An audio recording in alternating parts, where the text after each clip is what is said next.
Hi, everybody. How you doing? Hi, Geezer, Bruce, Javier, Donald, Joseph, Guilty.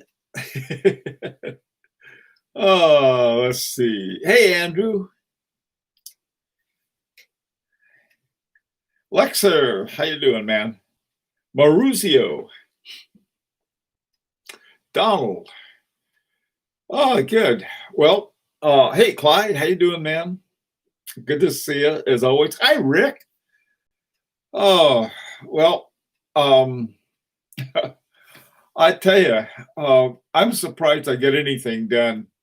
I I was looking at some watches and I just kept they were just amazing. So anyway, I when I have work to do, I'm working on a review and I just can't get over the watches in this collection is that there's some amazing collections out there and they're all different. Rick, I know you've got a great one.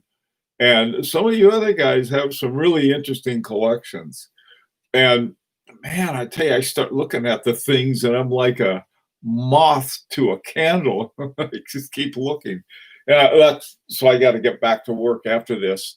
Hey, Rohit, how you doing? Watch happen. How are you?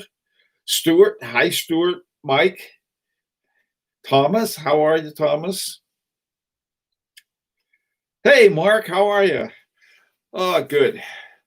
Well, let me tell you what I'm hoping to do. We did this to some extent this morning, and naturally we got off topic at some point. I forgot what we were talking about. But anyway, hey, Maynard in Japan.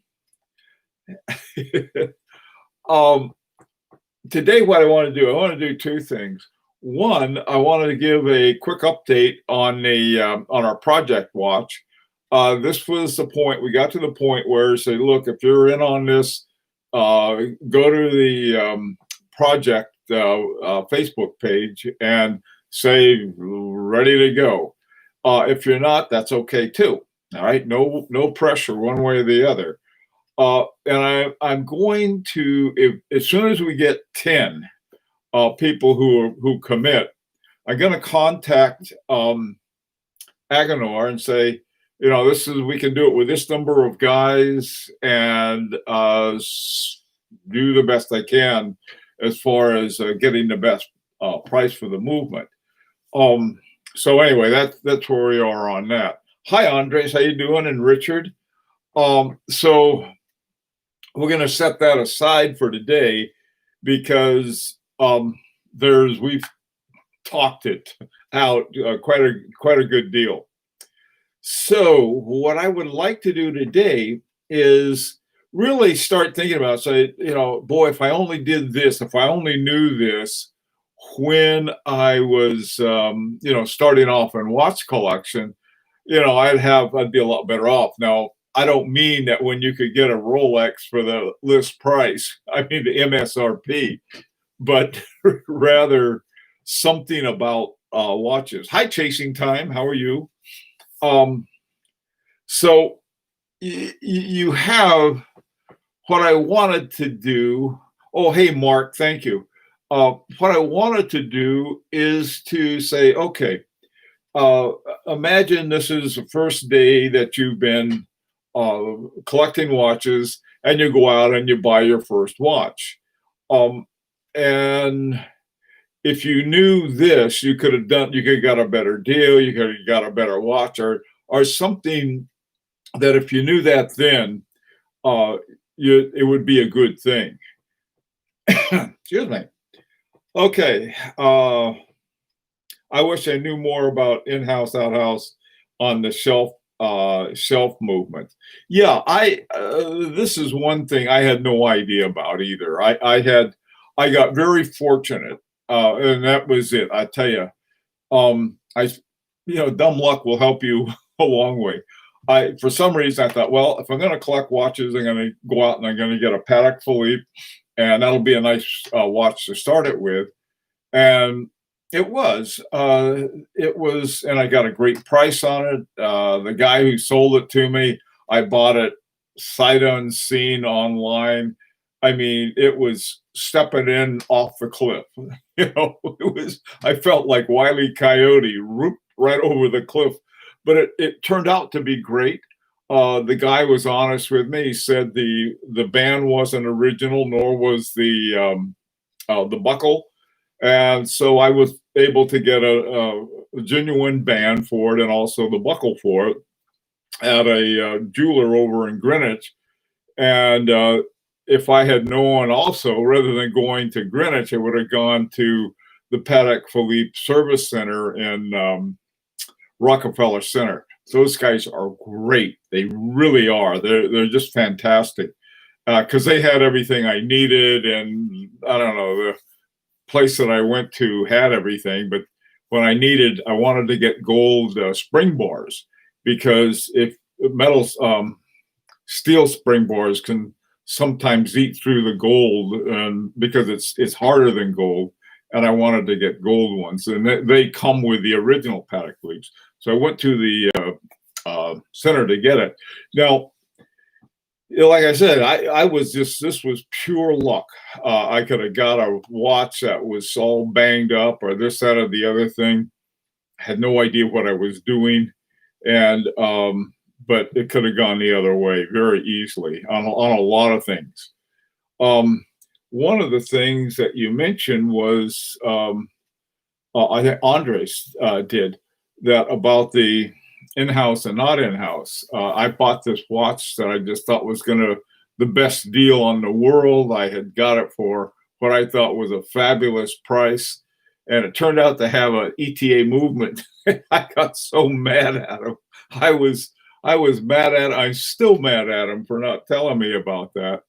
And so you live and learn. But now I make it a point to find out everything. But I sort of got burned again in a way on another watch that I thought had one thing in it, and it had another thing. It's a full-time job. Okay, what do you got? Chasing. Let's see. Okay, what are you guys talking about now?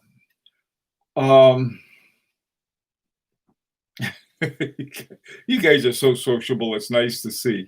Well, for a first watch, I'd recommend buying at an AD or boutique physical store, online only, for the first watch. Need to see them, try them on, enjoy them. That is a very, I'll put it this way, Rick. I think that's good advice if you have the right AD and a lot of other things you need. For here where I live, if I go down to Greenwich, they have everything. And then if I just go into New York City, they have everything plus everything. And but it takes a while to get to know them. Let me add something to Rick's, and I think Rick would agree with me on this, is that there's a little thing that says buy the seller. And I think that's important. I really do. You buy the seller. I don't know in this day and age, especially in the time of pandemic, whether I would insist on going in there, meeting them face to face. I don't think any of the watches I have in my collection I got that way.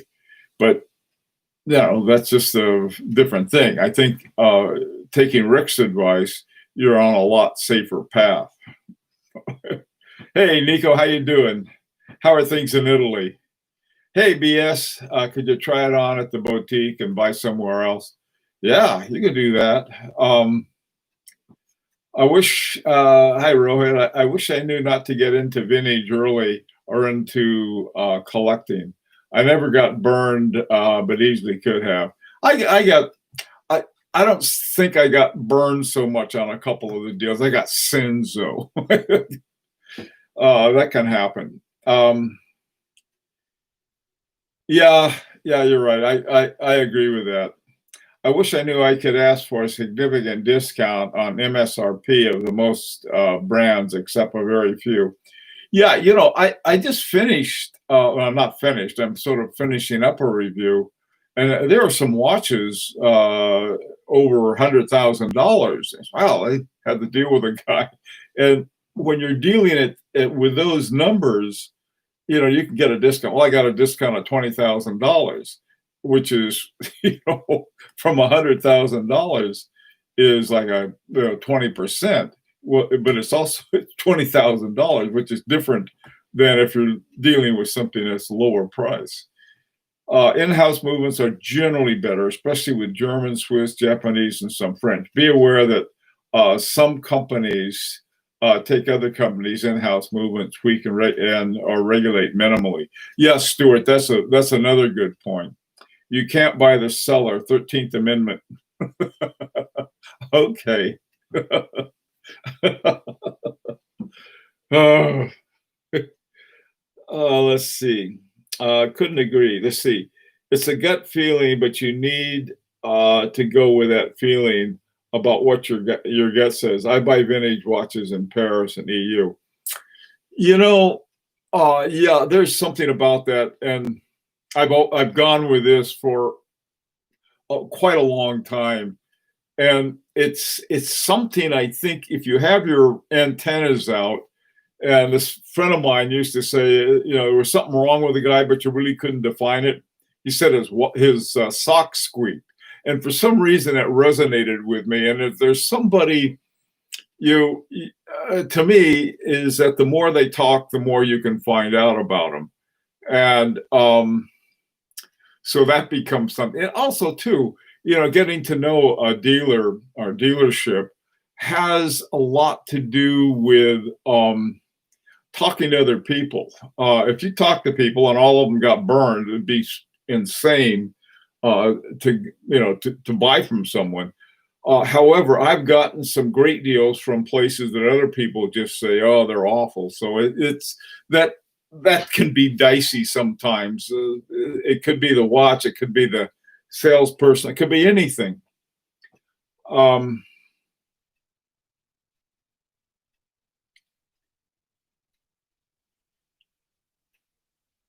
yeah, Andrew, about being overridden by an online.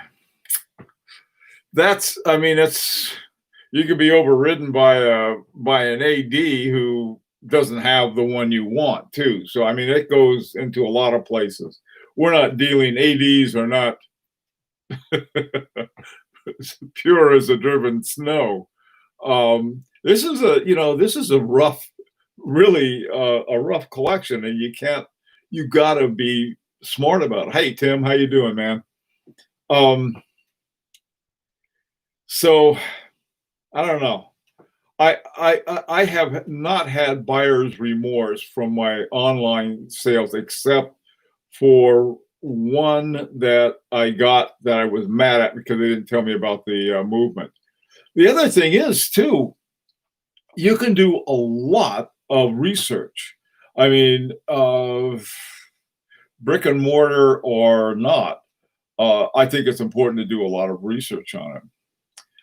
Hey, Nico, let's see. I've just bought the most important and expensive piece of my collection, a Zenith Primero 1969, 42 millimeter. Oh, I don't ask me if I have proof. I have, if you get it, an El Primero one is a good movement. I mean, it's a good what you might call it. It's a good chronograph. That's what I was looking for. It's a good chronograph, really steady. Hey Eddie, how you doing, man? Great to see you. Yeah, let's see. Chasing time. Let me see. You have something up here. I'm gonna. It says in terms of new watches, having built a long-term relationship with an AD is paramount to get the watches. Yeah, that I tell you that model though is I know that you and Rick really agree on the online. Now, maybe one of the things I spent a lot of time developing online sites and worked a lot with software companies in doing these things. Very early on in the early 2000s, we were working on some of the early streaming that now here we are, using it a lot. And so I sort of have maybe a different. I was this one guy today who had a um. Was there a little break there? I got something that said something was a little goofy. It could have happened. Um, that he went to an AD, and I know the AD he went to. He's got a great reputation as a great guy, but the guy wouldn't budge on the price, and so he found a guy in Taiwan, and ended up paying something like, I think it was about $20,000 less for a watch, and something bad can happen. But I think if you find out enough about the dealer, you can do pretty well, I think. And so it's the other thing, Rick, and chasing time. A lot of people don't live where you can access that stuff. I mean, there are parts of the country. If you live on either coast, you're in pretty good shape, or Chicago, or some of the places. But you'd be surprised how few places in the middle of the country, for example, if you want an FP Journe, I don't even know if they have a place in Chicago. Here in Connecticut, they got two dealers, and then of course there's the boutique in New York, which isn't very far. But that's another thing. I think if you live in certain remote areas that Clyde calls flyover states, you're not going to find a lot of these things that you want. And you've got to learn how to use online. You got to learn how to use it smartly, I think. Let's see. Hi, EP. Art. Hi, EP. How you doing, man? Let's see. To get an El Primero. You know what? An El Primero. I have an El Primero, but it's a Daniel Roth. The idea, well, if it's not a Zenith, it's something's wrong. That's not true. That's something else too about movements. The more you learn about movements, the more you can find some really great movements in watches that have nothing to do with making the movement themselves.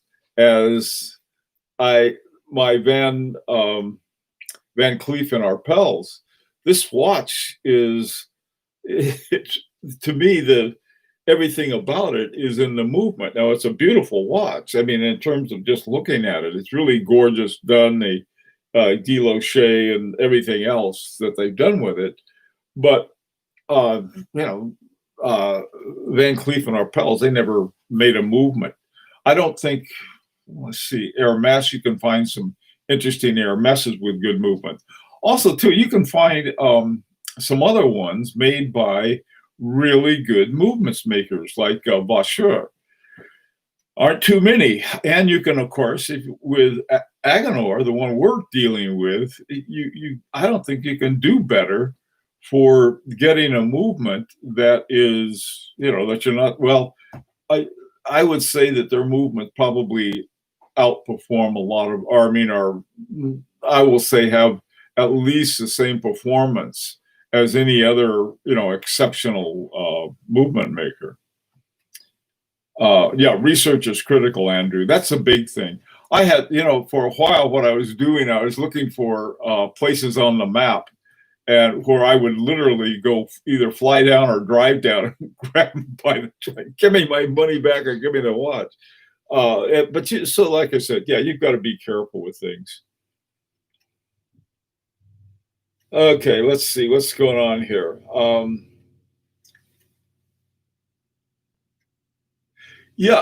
That's something too with an El Primero. I wasn't looking for an El Primero. I was looking for something by Daniel Roth. Ended up with a Daniel Roth and an El Primero. I have a Zenith Elite. That's another one. Zenith Elite makes great. I mean, it's a really good movement, and all people can think of is Zenith El Primero or something from their that lab they have. I forgot the name of it, but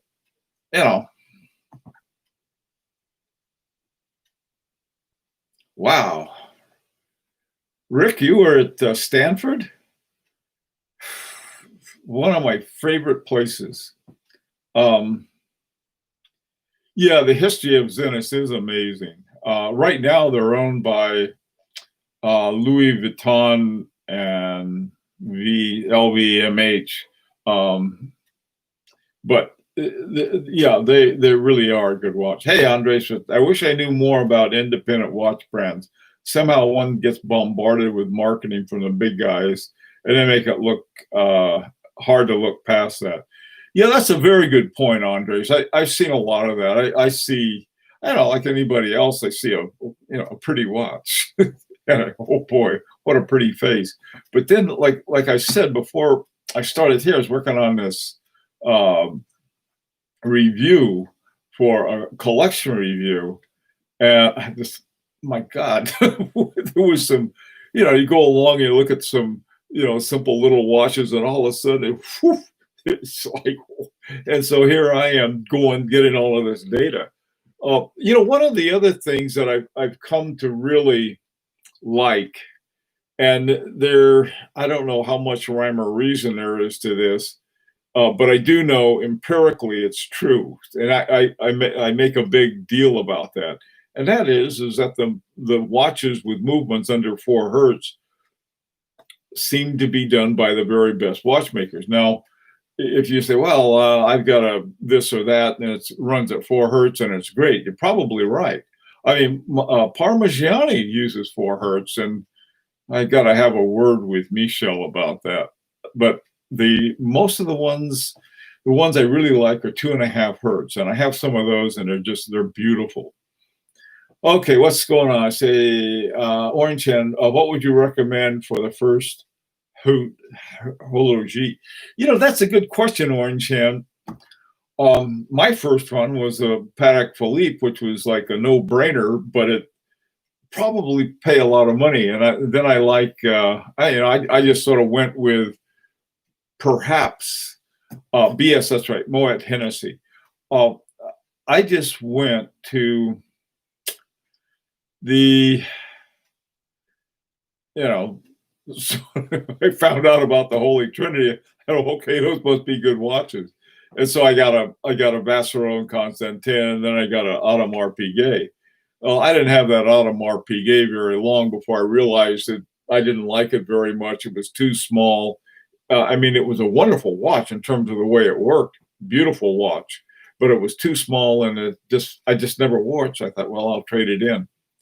But the thing of it is that starting off, if I knew what I knew now, man, I don't know what I'd start off with. Maybe a Kadoki or something like that as an independent. But even Kadokis, man, those are really expensive. See, the thing about like Holy Trinity watches, you can get some older ones in good shape that are great, that are more affordable. Like I said, it's the first one I got. They still have it. It's one of my favorite watches, but I don't wear it as much because it's one that it's a fairly delicate one. I don't know. The smaller independent brands don't have the marketing budgets, unfortunately, but the likes of Rolex, AP, PP, have the cost built into the prices we're all paying for watches. Yeah, that's true. That's very true. We all pay for for a lot of other things. This is what I really like about Opium. Now, Opium, the one thing that Opium could do, instead of putting a Peloton movement, if they put in a Vaucher movement, boy, I tell you, with everything else they do, I think would really be able to do some interesting stuff. Benjamin, what's his last name? I got Benjamin Chi. He's doing that with some of his watches, and I think that's an interesting way to go. For people new to watches and beyond, I think an important mindset, not to be scared to ask questions. There are no stupid questions if you don't know the answer. Boy, Andrew, that's true. That's really true. A lot of people say, well, if I ask this, everybody must know about this. And if I ask, they'll think I'm, a newbie. It never bothered me a bit. Um, and I do think that's important. You really ask people, ask, groups like this. I mean, people have already asked some stuff. You know, I got my Lucien Rochat 7750 chronograph back from service today. Nice to have a working watch again. It is. When I got my Culpa back, my Parmigiani Culpa back, I just got that back a couple of weeks ago. That thing was gone a couple months down, living it up in Miami. So, yeah, it is nice when you get your watches back.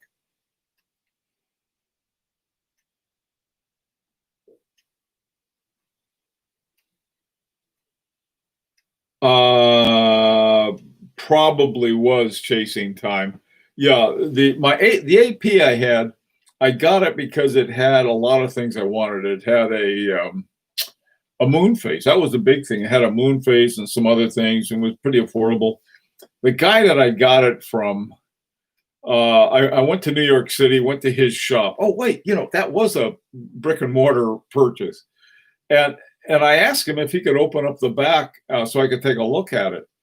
And man, he went into this almost like it was sort of a pseudo rage. Like, how can you do that? And so on and so forth. And I didn't understand it. His watchmaker was there. This guy pop it open. I mean, what's the problem with opening the back? Apparently, some Audemars Piguets, you need special tools to open the back, and this guy didn't have them. And so, you know, Rick, you can't go wrong with a Rolex as your first watch. Okay. The question is, you may not be able to go wrong, but can you go right? That may be another question. What would be the very best one to have? One of the things I was out walking today, and I like taking my Roger Dubuis Easy Diver, and it's got a turnable bezel on it, a rotating bezel, and I can set it so when I leave, I'll put the bezel on the minute hand, and then when I put the 60 on there, and I get it back, it's easy to read. It's sort of a fun thing to do, Plus it's got a rubber strap, so if it gets hot and bothered, it doesn't. It holds up just fine. But I was thinking, somebody, was asking, well, why'd you get that instead of a Submariner? It wasn't that. A lot of people want to know why'd you get that instead of a Rolex? It wasn't that. It was just a watch that I liked. I liked the watchmaker. That's another thing too. If you know who the watchmaker is, I think that's important. I mean, nothing against Rolexes, Rick, but you have no idea who made that. It's like, oh, the guy just graduated from WOSOP with a C average. He was working on yours. I don't know. The guy, I met a guy in my local watchmaker, a young guy, who graduated from a Rolex school. Guy, brilliant, just brilliant work that he did. So I'm all for Rolex. I like Rolexes, but I like other things better. I mean, people act as though, well, you got to have a Rolex or something. You don't need a Rolex. You don't need any more than you need a Vacheron Constantin, or you need a FP Journe. You don't need those. Moser, yeah. Yes, Mark, I agree. I love that. See, here's the thing, Mark, about a Moser Endeavor Center Seconds is they're different kinds, okay? I think the newer ones have an automatic movement, which is a HM 200, I think, okay? HMC 200. The older ones, like the one I got, not only is it 2.5 hertz, it's a 5-day wind and so on and so forth. That was from their older versions that originally had these god awful names. One was called Mayu and the other one was called Monard. And I don't know. It sounds like a name you'd name if you were a caveman. You'd name your kids that. And but then they changed it to Endeavor. And then, but they weren't very popular. That's the thing. They were not very popular, and so they down to really great prices. Well, now they're almost gone. So I'm glad I have one. Um, Molex, Clyde. uh, Yeah, small seconds. Yeah, they're two different watches. The small seconds, they're both. In fact, that was the one that I had to deal with. Had a deal on the small seconds, and the guy got into some kind of. The guy had time I saved up for it. The guy that I was going to get it from had a big fight with his family about who owned the watch store, and he had to back out of it. So that happened. So I ended up getting the center seconds, which is what I wanted anyway. It's a funny thing. Plus a 7-day charge to it. I don't know. Those are beautiful watches, and you see something advertised a great deal. I have a lot. I have a giant soft spot for Vacheron Constantin. I love those watches. But I'll tell you, I would rather have that Moser more than whatever the equivalent would be if they had something like that with Vacheron Constantin. Just solid gold. Really a great watch. But as they say, the lake is drying up on those.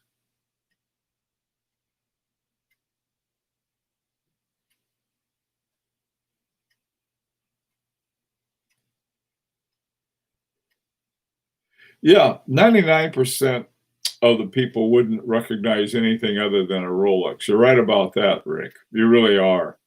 Um, some of the Sharpies may know what a Patek Philippe is, maybe an Omega, but that's about it. So what it's going some weird stuff. Okay, Rolex are automatic. All of them, yeah, that's right. All of them are automatic except for the Prince. Of course, they got rid of the Prince, so it doesn't count anymore. If you're wearing it daily, you shouldn't have to wind it. Yeah, it's sort of like, I like to look at my watches and play with them and enjoy them. And I like the ability to look at the back. This one's got this 22 karat gold rotor on it. Love looking at that thing. But again, if you like Rolexes and you enjoy them, buy Rolexes. This is not, if somebody says, "Hey, I buy Rolexes, I enjoy my Rolexes," great. There's nothing wrong with that. And so it's recognized, so what? You know, most of the watches I wear are not recognized, or they're recognized as something they're not. Like, I say, no, hey, I got a Van Cleef and Arpels. Well, that's a jewelry shop, or something like that. Don't they make the crowns for things like that? Same thing with Harry Winston. Harry Winston, big jeweler, but they've got some amazing stuff with them. Hey, Monk, what's up? I always believe the best watch for you can put money into a watch you enjoy and want to wear every day. I agree. Yeah, you have to really enjoy wearing your watches. My problem is I got too many that I enjoy wearing, and I had to buy a new watch case, and I've got to, you know. Oh, Rick, I tell you, I think Rick, the Streamliner Rick, you seem like a Streamliner guy. I think you'd like that one. Uh, Actually, though, the one that I like a lot is that they made a GMT, it's a simple GMT, clean face, that's typical of a Moser, and then they had the hour and minute hand, and then they have this sort of a blood red GMT hand. Love that watch. But they quit making them, so I don't know. You can find them around every now and then. Hey, Angelo, what's up? See, considering a Residence watch, any thoughts on their watches? Residence, I think I if I'm not mistaken, they have very interesting watches. I believe they have sort of an ETA base, and then they do a lot of interesting things with them, but I'm not sure. What I would suggest, Angelo, talk to some people who have a residence and see what they think about it. Read reviews. Reviews are come see, come saw on reviews. Some reviews are excellent. There are a number of places that have reviews that are nothing but sort of ad copy. I've read so many of them that they even use the same phrasing. I think what they take is that they take the press release and do a cut and paste with a press release on some of them. It's very, very hard. Uh, and that's why if you read a lot of them, I think um, Watch Pro is one place that I like. They've got some really good reviews. Also, too, if you can find it, the Naked Watchmaker, read his stuff about the deconstruction of a movement. Those are good ones too. My question was, why don't all watches, automatics, have screw down crowns? I see no advantage to push pull crowns and only advantage to screw down. Is really, I don't know. I have no idea. I have this one has a screw down crown. I don't think any of my other ones do. I don't jump in the water a lot, though, or mud puddles or any other places. I don't know. I just bought a Residence Type 1, slim, cool, but back in Switzerland for service already. But I'm a fan. See what that's, Angelo, that's the guy to talk to. Here's a guy who has one. He likes it. Okay, Britt, speaking of Rolex, will Rolex swap dials? Example, if I have a Rolex Explorer 2 with a black dial, will they change it to a white dial? Ooh, Britt, that's a great question. You know something? Um, the California dial actually, I think, started with Rolex back right after World War II, if I'm not mistaken. And these guys in Southern California were doing the work on it, and they were swapping a bunch of dials for, I don't know why, but they were. And so I think you can, but I'm not sure for why. There are a lot of Rolex people who can tell you everything about Rolex. They love everything about it, and they probably should do that. One of the things you can do, all you got to do is do a Google search, and you'll find information about that. Let's see.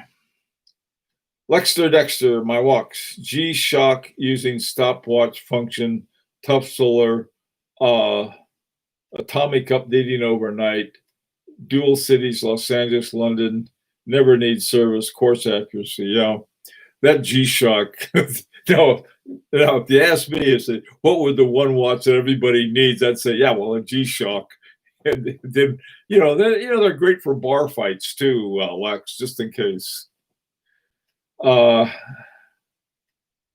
Yeah, resident watches are, they generally have a very good reputation.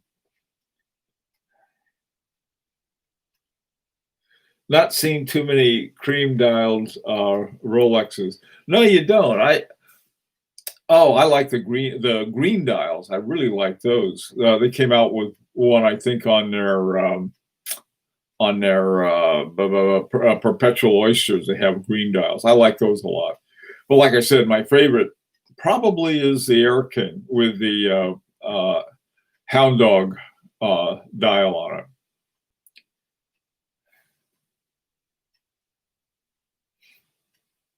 I'm working overtime, Raj. Okay, guys. Yeah, I'm sorry. Okay, one last one. What do I think of recent Chronos with releases? That's a good question, Flunker. I'm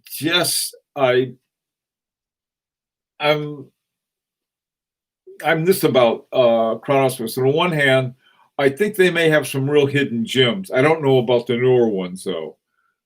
So that's something I think that you need to do some research on. Okay, guys, if you want to get the project watch, go to the Facebook page and I think it's called Retrograde Jumping Seconds. No, wait. Jumping Hours Retrograde Project. I think that's the name of the Facebook page. Okay. Take care, guys. And tomorrow, like I said, I think you're gonna really, really like the what's a good channel for watch reviews? I don't know. My channel. Oh, wait a minute. You can get the best watch reviews are on Archie because they pay to have them reviewed, so you know you're getting a good review. Take care, everyone.